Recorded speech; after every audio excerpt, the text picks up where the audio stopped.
ባለሀብቱ በኦሮሞ ብሔረሰብ ዞን በተለያዩ የኢንቨስትመንት አማራጮች ተሰማርተው እየሰሩ ሲሆን በሆቴልና ማደያ በእርሻና አግሮ ፕሮሰሲንግ ተሰማርተው ምርታቸውን በቀጥታ ለተጠቃሚው እያቀረቡ ይገኛል። አሁን ከእርሻ ኢንቨስትመንት በምንነሳበት ጊዜ እርሻ ላይ አትክልትና ፍራፍሬ እናመርታለን።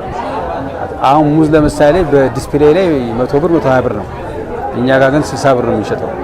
ፓፓዬም በተመሳሳይ በቆሎ እሸት ለምሳሌ 35 ብር ከ30 እስከ 35 ብር ነው። እኛ ግን 10 ብር ነው የሚሸጠው። ይሄን ያቀርብን ያለ እና ለአማራ ምርጥ ዘር ድርጅት ደግሞ ምርጥ ዘርን በማቅረብ የማሽላ የበቆሎና የጤፍ እነዚህ እናቀርባለን። ኢንቨስትመንቱ የዱቄትም የብስኩትም ኢንቨስትመንት ነው ያለው። ሁለቱም እስከሚያልቅ እስከ 450 ሚሊዮን አካባቢ ካፒታል ይወስድብናል። ያው አሁን ለጊዜው በስራ ላይ ያለነው የዱቄት ፋብሪካው ነው። ያኛውን ወደ እንትኑ ሄዳ ወደ የብስኩቱንም በስራ ላይ ያለነው። በኦሮሞ ብሔረሰብ ዞን ፈቃድ አውጥተው በተለያዩ የኢንቨስትመንት አማራጮች የተሰማሩ ባለሀብቶች ለበርካቶችም የስራ ዕድል እየፈጠሩ ይገኛል። በእኛ ስር ወደ 170 ሰራተኛ አለ። 170 ሰራተኛ አለ። ለዚህ ለ170 ሰራተኛ ስራ ዕድል ፈጥሯል። በቀጣይ አሁን አንደኛ መሬቱ ጠቦናል። መሬት ጠቦን ያው መሬት እንዲጨመርልን ጥያቄ ፕሮፖዛል አቅርበናል። ያው አሁን ለጊዜው ለዱቄቱ ለ56 ሰራተኞች ቋሚ ሰራተኞች ስራ ዕድል ፈጥሯል። አቅም ላለው መስራት ይችላል ለሚል ባለሀብት በፍጥነትና በቀልጥፍና ወዲያው ቦታ የሚያስረክቡና ወደ ስራ እንድንገባ የሚያበረታቱ አመራሮች ነው ያሉን።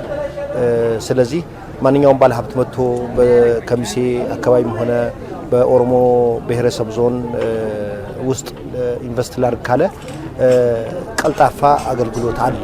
የኦሮሞ ብሔረሰብ አስተዳደር ዞን ወደ አካባቢው ባለሀብት እንዲመጣ በቅድመ ዝግጅት ተግባራት ምቹ ሁኔታ እንዲፈጠር የተለያዩ ተግባራት ተሰርተዋል ይላል የኦሮሞ ብሔረሰብ ዞን ኢንዱስትሪና ኢንቨስትመንት መምሪያ።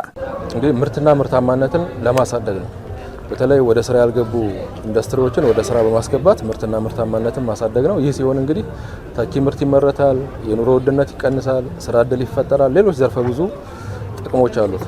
ሶስተኛው ምክንያት እንግዲህ ብዙ ጸጋዎች አሉን እንደ ዞን። እነዚህን ጸጋዎች አስተዋውቀን ለአዲስ አልሚ ባለሀብቶች ምቹ ሁኔታ መፍጠር ነው። እንግዲህ በሀገርም ውስጥ ሆነው በውጭ ያሉ አልሚ ባለሀብቶች በአምራች ኢንዱስትሪው፣ በግብርናው፣ በማዕድኑ፣ በሆቴል ቱሪዝሙ በሁሉም ዘርፎች መጥተው ማልማት የሚችሉበት ከሶስተኛ ወገን ነፃና ሌሎች የተለዩ በካርታ በሳይት ፕላን የተመላከቱ ሀብቶች እንዳሉን በፕሬዘንቴሽንም ለመመላከት የሞከርንበት ሁኔታ አለ።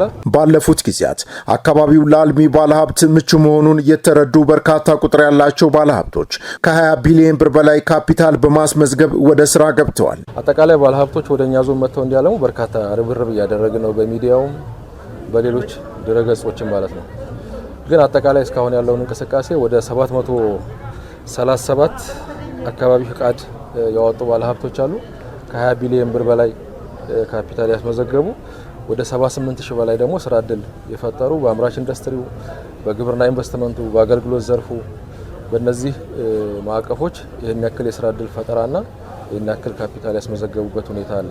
ዞኑ አሁንም የበለጠ ተመራጭ እንዲሆን የዞኑ ኢንዱስትሪና ኢንቨስትመንት መምሪያ የተለያዩ ማሳያ ተግባራትን እየሰራ ሲሆን በተያዘው ሩብ ዓመትም ከፍተኛ መዋለ ንዋይ ያስመዘገቡ ባለሀብቶች ወደ ተግባር ለመግባት ዝግጅት አጠናቀዋል። በቀጣይም እንግዲህ በተለይ በዚህ ሩብ ዓመት ወደ 5 ቢሊዮን ብር በላይ ካፒታል ያስመዘገቡ ባለሀብቶች ወደ 67 አካባቢ የሚሆኑ ባለሀብቶች ወደ ዞናችን መጥተው የኢንቨስትመንት ፍቃድ አውጥተው ፕሮሰስ ላይ ያሉበት ሁኔታ ነው ያለው።